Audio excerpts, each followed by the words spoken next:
Thank you for joining us at the Roundtable. Brought to you by Community Education Arts, a nonprofit organization based in Noblesville, Indiana. I'm Alys Caviness Gober, president of CEArts. And I'm Sarah E. Morin, secretary of CEArts. Let's sit down at the Roundtable.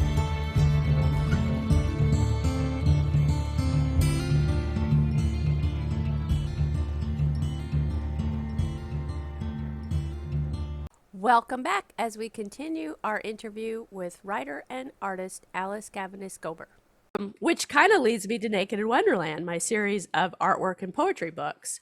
You know, because what they are, they're my original artwork, some images, and then some of my original poems. So that's what my series is. And having just come out with this COVID-19 one is kind of a different thing, but it's been fun. That's a beautiful segue into my next question. Oh, so I'm good. going to repeat the title again for the listeners because I think it's a fascinating title. Naked in Wonderland, Volume 4, The First 404 Days, Poetry and Art in the Time of COVID-19. So first, tell us about how you came up with this fascinating title, Naked in Wonderland. Okay, well, I have my other books here. Let me grab them because I want to check the publication date on the first one because I'm not sure if I can remember even when I did the first one. Doesn't have a date. Oh no, no date. How can that be? Well, I don't even remember. This was my first one. It's kind of shiny.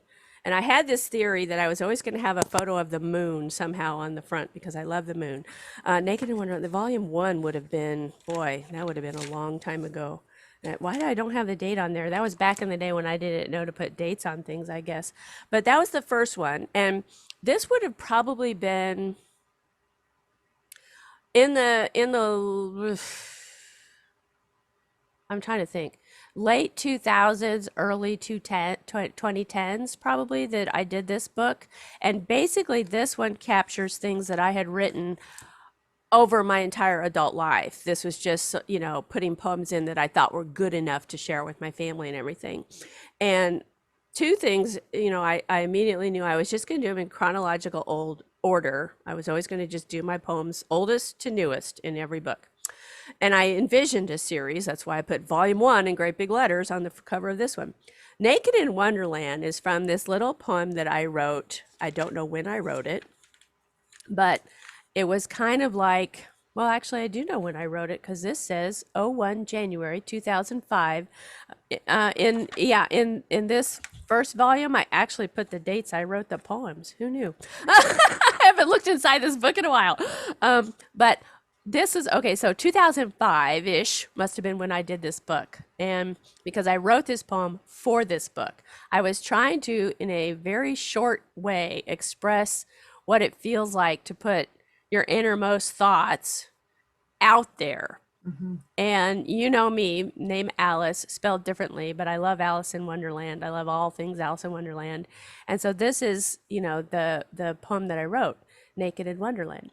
Naked, I pass through, like Alice in Wonderland, a mirror of life. Because these poems and things are a mirror. You know, it's like looking in the mirror, and yet it reflects out, back, forth. It's, again, that give and take. And so that's why I named the series Naked in Wonderland. But I will be honest with you and say that back in 2005, being novice, you know, kind of on the internet kind of stuff, and I thought if I put the word naked in my title, it might get people's attention.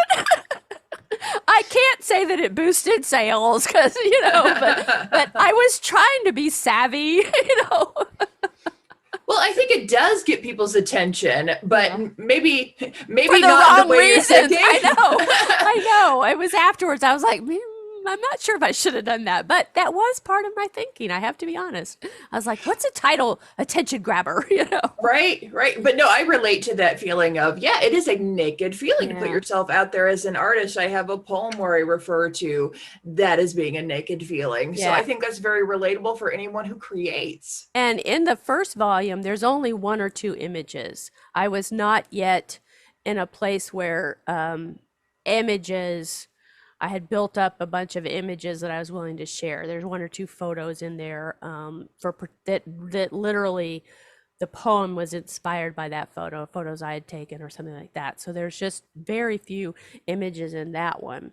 And then volume 2 came out in 2015. So it took me a while to continue writing. And this one is the first one that I included images in, but this is the first poem on that page. And they're all black and white because with the hardback, the way I was self-publishing, the only option that I could afford was black and white images. So I was taking paintings. By then I had built up, I mean, that's 10 years later. I had built up a lot of artwork, paintings and photography, but I had to turn those into black and whites. And so playing in Photoshop with taking a color image of a painting that I had painted and making that look good in black and white, this is all learning stuff for me. That's why it took 10 years to get volume 2 out. And in 2015, my father had passed away in 2014. So that book includes a lot of what I call my grieving poetry and writings that had to do with going through that and everything. So, and then volume 3 came out, I want to say, in just a couple years ago. Let me see if I bothered to put 2020, August of 2020. And this is the first time I changed the cover to be something not black and white, not with a moon. This is one of my paintings, a detail of one of my paintings, and it has a lot of color imagery in it, paintings and things. So this is when I started getting more serious about breaking up the poetry with more artwork and everything. So but unfortunately, sadly, 2020, my mom passed away in 2017. So this is the book that has, even more, kind of I would say thoughtful and grieving, but thoughtful poetry about losses and things like that in life. Because when my mother passed away, that 3 years after my dad passed away, that kind of brought back his loss, in a way too. So it was a tumultuous time. But also my grandson was born in 2019, our first grandchild, my darling little Pally. And so there's some happy poems in there too. So that was but August of 2020 was before COVID-19. And so, in that late that summer, I had already started thinking about volume 4, but I hadn't actually written anything for it. I know that sounds odd, but if you and I think back to what we were trying to do in the fall of 2020, we were in transition mode doing we were working pretty hard on having community education arts go all digital because we lost our physical venue. We were so busy with community education arts that I just wasn't doing anything for personal artwork kind of stuff. So and then yeah, go You're ahead. thinking of 2019, right? Yeah, sorry. Yeah. Okay, just clarifying.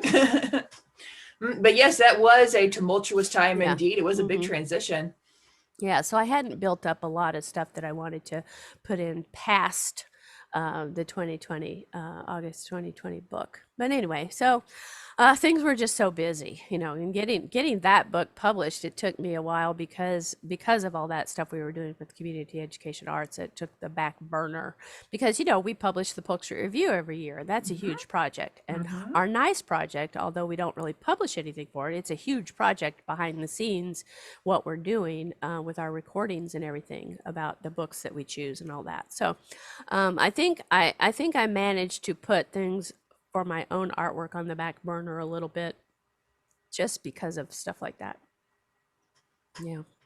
So what makes volume 4 fit into the series as a whole, and what sets it apart? Well, what sets it apart, obviously, is the isolation of COVID-19. And by isolation, I mean 100%. For 404 days, I hadn't been around anybody except my husband.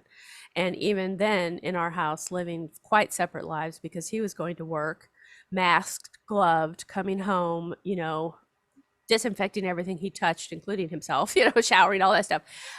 We stayed we weren't in the kitchen at the same time. We sat on different couches in our big living room over 6 feet apart watching TV in the evenings. I mean, just really, I was very isolated. And as a person who's had lifelong disabilities, I'm very used to being alone. I'm very used to not being out in the world a lot because of my physical limitations. But this was even more so. I mean, this was very isolating, and in a way, just not being around my little family, my son, my daughter, her husband, my grandson.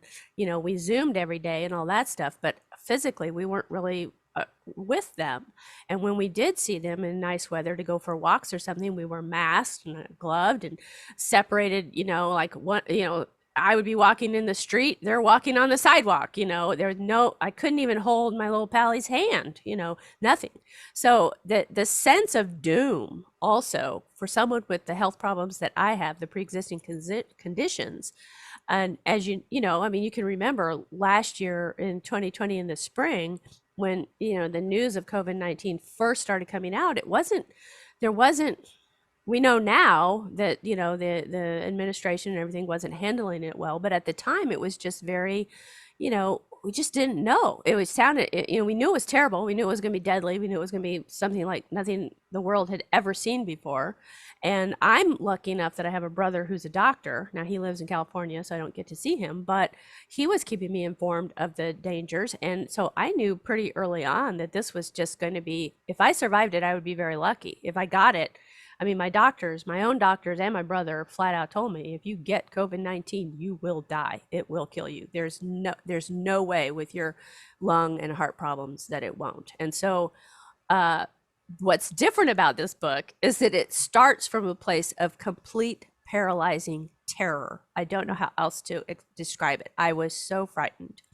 Once I realized how serious COVID-19 was for the world, and in particular for someone like me with pre-existing health problems like the ones I have, I was just so scared because I didn't want to die. I didn't want to not see my grandson grow up. I didn't want to not see, if I have other grandchildren someday, who would they be? I'm going to start crying. It was just terrifying. And I wanted to hug my daughter and my son. And I just, it was just overwhelmingly terrifying. And I really was paralyzed. And so the first few poems in the book are kind of maudlin and, like, from a place of fear, which I've written from a place of fear before. You and we've talked about my first marriage and the violence and the abuse that was part of it and getting out of that. I mean, fear, you can't live a life of the kind of health problems I've had from such a young age and not know fear. I mean, I think I was 7 or 8 the first time a doctor told me, with me in the room, my mom and I in the room, that I had 3 years to live. And I was just like, what the hell's that? What does that mean? What happens then? So, that kind of paralyzing fear, I know that feeling, but this was different. This was like, I don't know, it was just different somehow.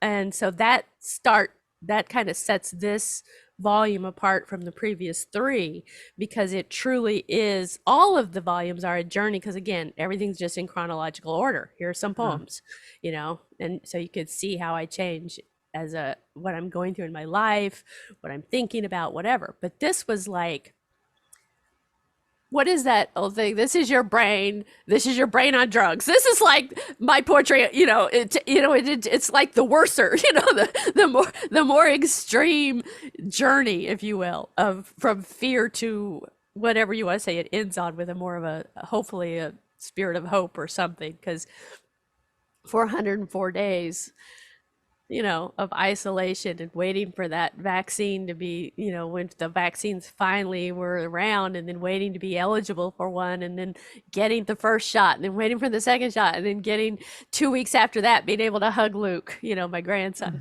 I still can't hug, I hug my husband, I still can't hug my kids yet, because their vaccinations aren't full yet. They haven't got, one of them hasn't got the second shot yet, and Allie, my daughter, her second shot 2 weeks out from that will be next week. So that's gonna be a big hug day, So I had my hug day. My April 24th was the hug day, my 2 weeks out of vaccination, where I could hug Chris without masks and all that stuff, and because he's also fully vaccinated now.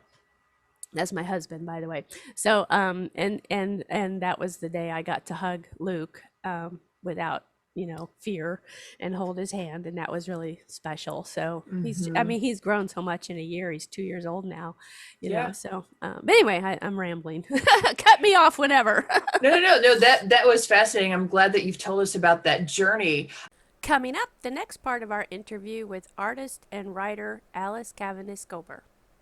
This has been At the Roundtable with Alys And Sarah E. of Community Education Arts. Our nonprofit organization is based in Noblesville, Indiana. You can find us online at CEArts.org. We'd like to thank James Weston for writing our intro music and for his technical savvy. Join us next time At the Roundtable.